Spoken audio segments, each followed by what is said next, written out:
Bulan telah terbangun dengan tidurnya matahari.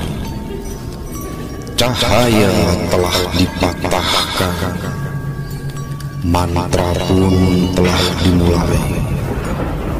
Di malam yang disebut malam horor.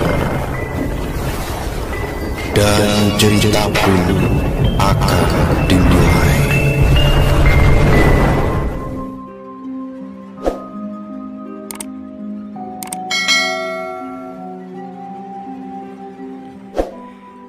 Cerita ini berdasarkan cerita nyata yang terjadi di Kota B, yang diceritakan oleh sepupu dari tokoh dalam cerita ini. Nama-nama dalam cerita ini sudah kami samarkan untuk menjaga privasi dari keluarga yang bersangkutan. Semalam, sebut saja Dina namanya, mengalami mimpi buruk lagi. Mimpi itu tentang ayahnya yang selalu jadi monster yang memakan pegawai pabriknya. Aneh memang, ayahnya dulunya memang punya pabrik tekstil yang mempekerjakan banyak pegawai. Namun, Dina ditinggal oleh ayah dan ibunya saat dia berusia 5 tahun. Ya, benar, terlalu dini untuk dapat mengingat jelas kedua orang tuanya yang selalu sibuk dengan pekerjaan mereka. Terlebih semakin hari, ingatannya akan sosok ayah perlahan digantikan oleh sosok seram yang selalu menghantui mimpinya itu.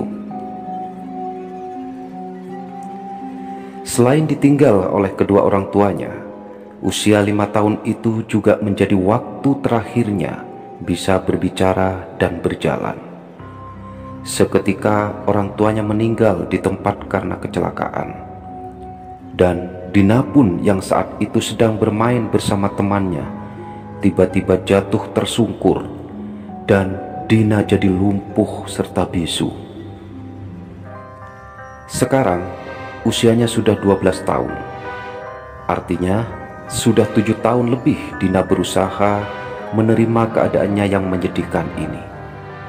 Sampai sekarang pun tidak ada dokter yang dapat memastikan penyebab Dina menjadi seperti ini. Sudah selama itu pula Dina tinggal bersama neneknya yang sangat penyayang. Meski sering merasa aneh, Dina justru lebih menyayangi neneknya daripada kedua orang tuanya. Mungkin karena mereka meninggalkannya terlalu cepat. Ya, entahlah. Yang pasti, Dina senang bersama neneknya. Dina dirawat seperti anak kandungnya sendiri. Dina pun diajari bahasa isyarat agar bisa berkomunikasi dengan anak-anak yang lain di sekolahnya. Tapi, kebahagiaannya tidak serta-merta dapat menghilangkan ketakutan dari trauma masa kecil dan mimpi buruk yang sering dialami. Karenanya, Dina sering menangis seorang diri di kamar. Esoknya, sang nenek mengelus kepalanya saat Dina masih pulas tidur. Seketika itu pula, Dina membuka matanya, melihat nenek menatapnya pilu. Dina tidak mengerti dengan ekspresinya waktu itu, karena dia selalu tersenyum setiap kali membangunkannya. Dina, sepertinya sudah saatnya nenek menceritakan apa yang sebenarnya terjadi, kata neneknya pelan. Maksud nenek? Tanya Dina melalui bahasa isyarat. Neneknya kemudian membantunya duduk. Sambil memegangi tangannya yang hangat, neneknya pun mulai bercerita. Dulu, pabrik ayah Dina hanyalah usaha kecil. Kualitas baju yang jelek dan harga yang terlalu tinggi menyebabkan banyak pelanggan menghilang. Setiap bulannya ia merugi. Tidak ada keuntungan yang bisa diambil dari pabrik itu. Hingga suatu hari, ayah Dina berani mengambil resiko untuk memakai pesugihan. Dia takut kalau penghasilan satu-satunya itu bangkrut. Akhirnya, setelah menemui seorang dukun, ayah Dina sepakat melakukan ritual pesugihan yang ternyata menjadi penyebab dirinya dan ibunya meninggal. Kata dukun itu, selain menyiapkan ruangan untuk ritual, Ayah Dina harus menumbalkan seseorang setiap malam Jumat Kliwon. Ia tentu tidak ingin mengorbankan keluarganya untuk hal itu. Bagaimana mungkin Ayah Dina melakukan itu saat alasan menggunakan pesugihan adalah demi kelangsungan hidup keluarganya? Ayah Dina kemudian terpaksa menumbalkan satu persatu pegawainya agar pesugihan itu bisa berjalan. Mulai dari memberikan wawancara yang dipenuhi pertanyaan terkait kecocokan weton pegawai sebagai tumbal, hingga mengeksekusi sendiri pegawainya. Semua Ayah Dina lakukan demi keluarganya.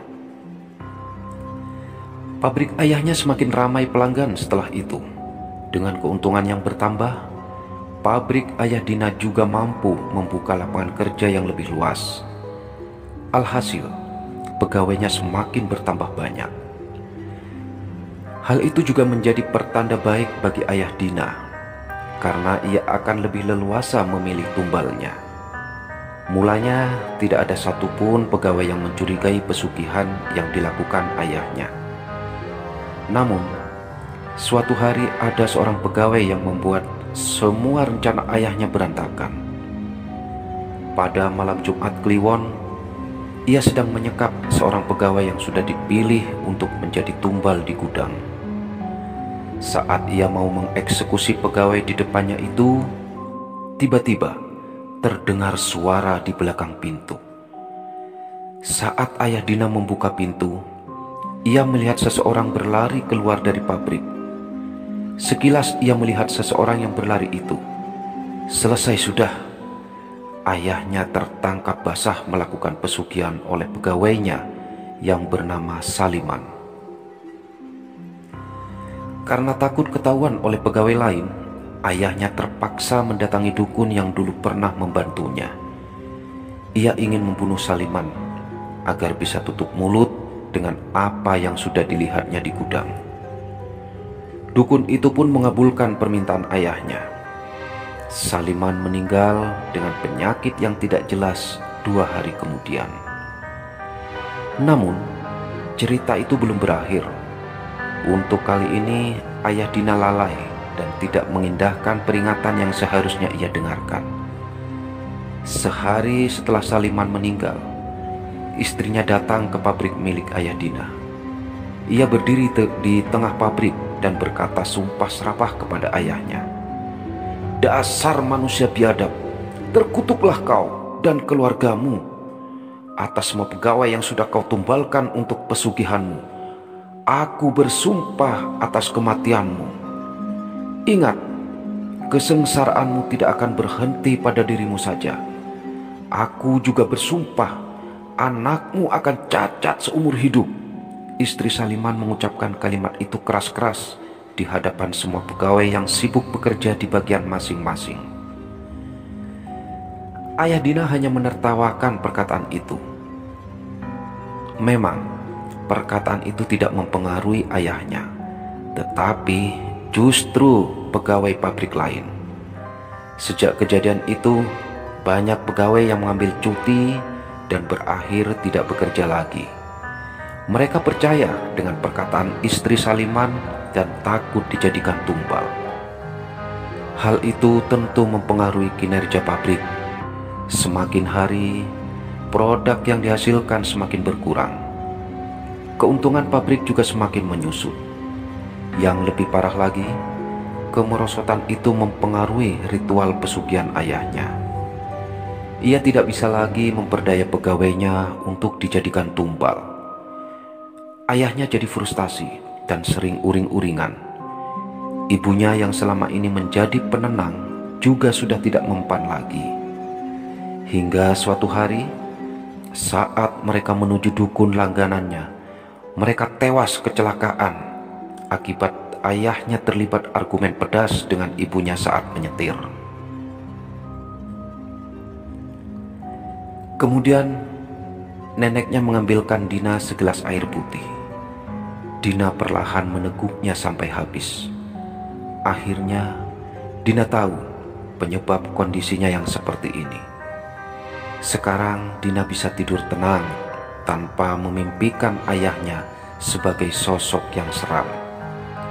Yang bisa dilakukannya sekarang hanyalah meminta ampunan dari dosa-dosa yang sudah mereka perbuat.